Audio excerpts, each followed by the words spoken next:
Welcome to Figuring It Out with me, Kelly Renee. I bring you greetings today from a cold, wintry, windy day in Northeast Ohio. We're all figuring it out. How to live the life we want, living our truth, living authentically. So good to see you all today. And this is episode 46. So the question for the week is this: how important is connection in your life? Now, I'm not talking about social media level of friends and followers. I'm talking about real people you spend time with, those you know and those who know you. I love Brené Brown's explanation of connection. Brown says, connection is the energy that exists between people when they feel seen, heard, and valued, when they can give and receive without judgment, and when they derive sustenance and strength from the relationship. Wow. Let me read that again for you. This is really, really good. Brown says, connection is the energy that exists between people when they feel seen and heard and valued, and when they can give and receive without judgment, and when they derive sustenance and strength from the relationship. This definition is based on Brown's research done over years and including thousands of participants. As you may recall, Brown is fond of and uses a qualitative research method known as grounded theory. What I like best about this process is the way data is collected and conclusions are drawn from the data, unlike some methodologies that begin with a premise and then try to prove it with the data collected. I've said it before, intent matters. And I feel like when we begin in a state of curiosity, instead of in a state of assumption or presupposition, a whole new world opens up to us. You know, Brown dives into the skill sets needed for creating meaningful connection in what she calls grounded confidence, learning and improving. I've been reading Atlas of the Heart, and for me, it's been an expansive exercise in coming into new information about emotion and the role it plays in my life. Now, I've known for years that I was not raised by emotionally mature parents. Of course not. Their parents probably weren't emotionally mature either. As New Englanders, family life was shrouded in secrecy and shame. We were expected to live this picture perfect image of life where no one ever did anything wrong, and if someone did, we never mentioned it. The only time sin was admitted or talked about was in church at the altar or in our private prayers. We didn't talk about private family matters, and we're told how we should act and respond in almost every situation. As I've gotten older, I've realized much of the shame around family shortcomings was centered on a complete lack of vulnerability. No one wanted to admit that there was a problem, and it was far too embarrassing and painful to deal with it. Much easier to pretend it never happened. And if we weren't admitting it, that made it as if it never did happen. Of course, we know now most every other family around us had the same or similar crap going on behind their closed doors, too. What else was interesting is the idea that we learned where the boundaries were, even if not verbally expressed. Body image, body language, fits of rage and sarcasm all played a part in checking our behavior and causing me, to feel unsafe. Of course, as we get older, we take those lessons into adolescence and adulthood, which cause many of us to live small.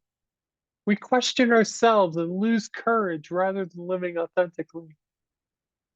The other thing it did was make us into that perfect image of people pleasers. Everyone else is more important than us, and therefore, Any attempt at garnering attention or to take care of ourselves was frowned upon. I remember a story about a time when I was probably 4 or 5. I reached for my dad's cigarette sitting in an ashtray on the coffee table. I don't remember the story personally, however, it was told pretty often. When I reached for the cigarette, maybe out of curiosity, maybe a desire to be like my dad, Dad slapped my hand. I reached again. He slapped my hand again. I reached again. He slapped my hand again. As the story was told, this went on for quite a while. I don't know why my mom and dad told this story. I wonder if they were still around, if I'd have the presence of mind to take them back there and ask what they were thinking while it was going on, and if they learned anything about me in the process. Was I exercising a defiance they didn't know how to respond to? Was I simply being curious?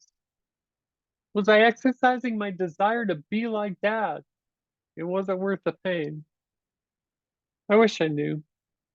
What I do know is it's one of many instances where I learned to fear my dad.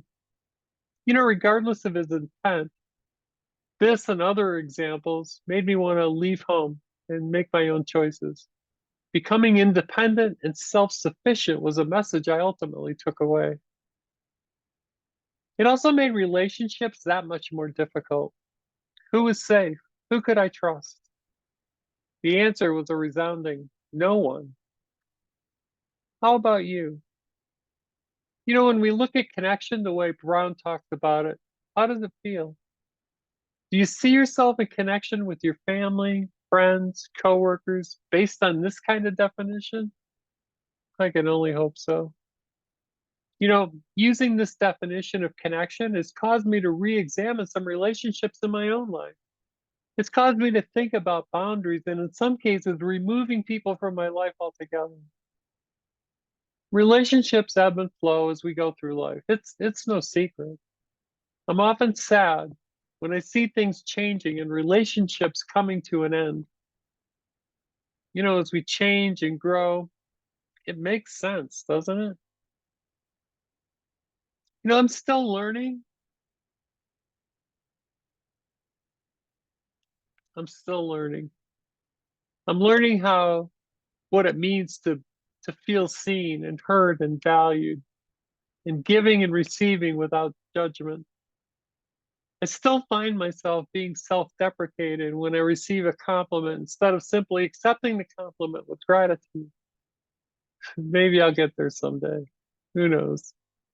How about you? Does any of this resonate at all? We have so much to offer this world. Are you fostering relationships that are meaningful to you? Are you setting limits or boundaries in relationships that aren't aren't healthy at all? Or are you or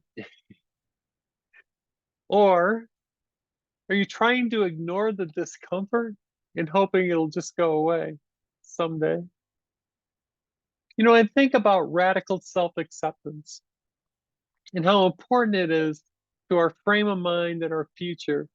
I wonder how different life would be if we all just believed in ourselves a little bit more, felt accepted and loved a little bit more.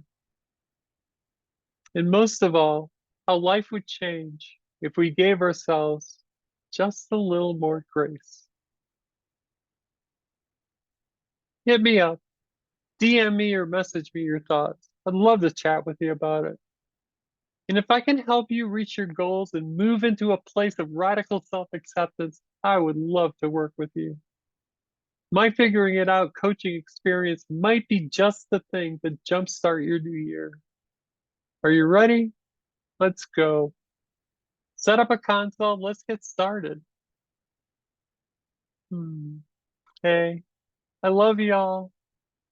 Peace to y'all. Thinking about you today. You are valued.